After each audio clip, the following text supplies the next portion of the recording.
Nosso carinhoso cumprimento a todos aqueles que acompanham o nosso trabalho de divulgação espírita. Hoje nós vamos com a pergunta número 93 de O Livro dos Espíritos, que vai falar para nós sobre o perispírito.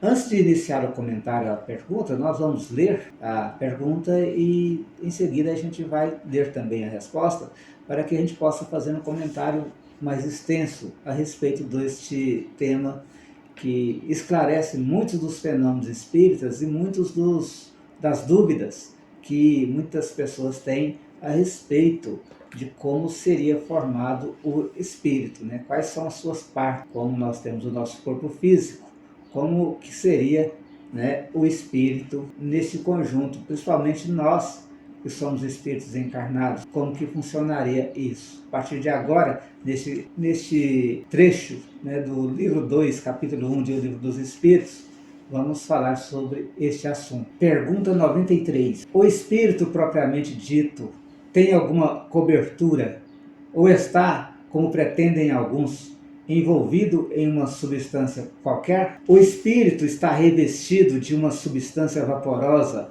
para os teus olhos, mas ainda bem grosseira para nós, muito vaporosa, entretanto, para poder elevar-se na atmosfera e se transportar para onde queira.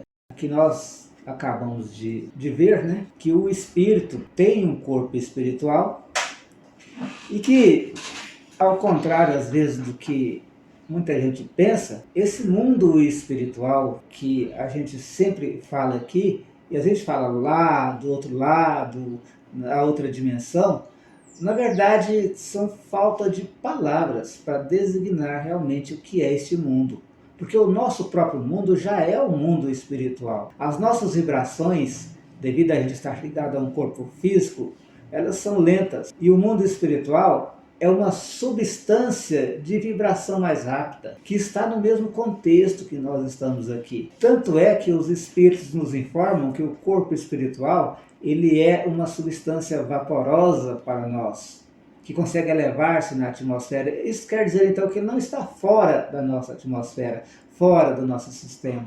Só está sendo, muitas vezes, ou sempre, né, quase sempre, invisível aos nossos olhos. Então o corpo espiritual, ele é, na verdade, uma substância material, mas uma matéria que vibra em uma velocidade diferente, que não há outras palavras para a gente designar como que seria isso. E por isso não é vista por nós. Tanto quanto o espírito, com o seu corpo espiritual, vibram em uma velocidade ou em uma sintonia diferente, também a matéria do mundo espiritual, ou os elementos do mundo espiritual, vibram de forma diferente, em uma sintonia e talvez em uma velocidade diferente, o que torna então difícil para a maioria de nós perceber este mundo que nos rodeia, o mundo espiritual, onde continuam vivos os nossos parentes, os nossos amigos, os nossos animais, todos aqueles seres que vibraram em determinado momento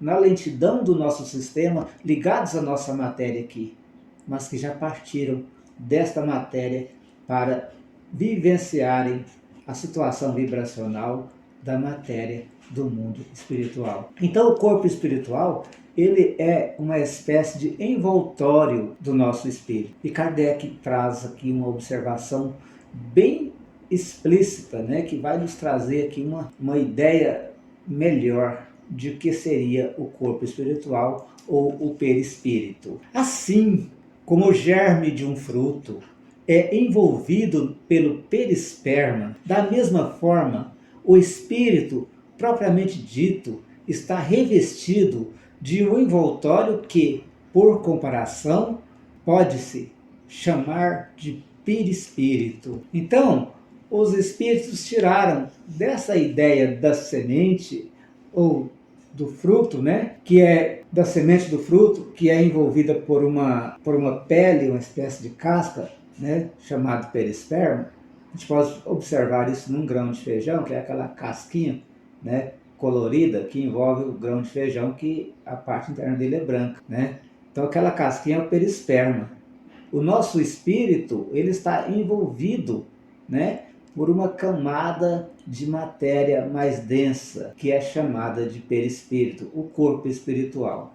Mais adiante a gente vai observar, com os estudos mais aprofundados, né, do corpo espiritual, que ele se divide em outras camadas, este corpo espiritual. E aí a gente vai compreender o fenômeno da mediunidade, da forma como os espíritos aparecem em determinados pontos ou para determinadas pessoas, em determinadas circunstâncias. E vamos então aprofundando neste conhecimento maravilhoso que é saber sobre a outra vida, a vida do espírito, a vida espiritual. E entender essa questão de eternidade que nós queremos. É lógico, nós entendemos que todos nós temos. Beleza? Esta é a primeira pergunta que fala para nós sobre o corpo espiritual ou perispírito. Muito obrigado, até a próxima.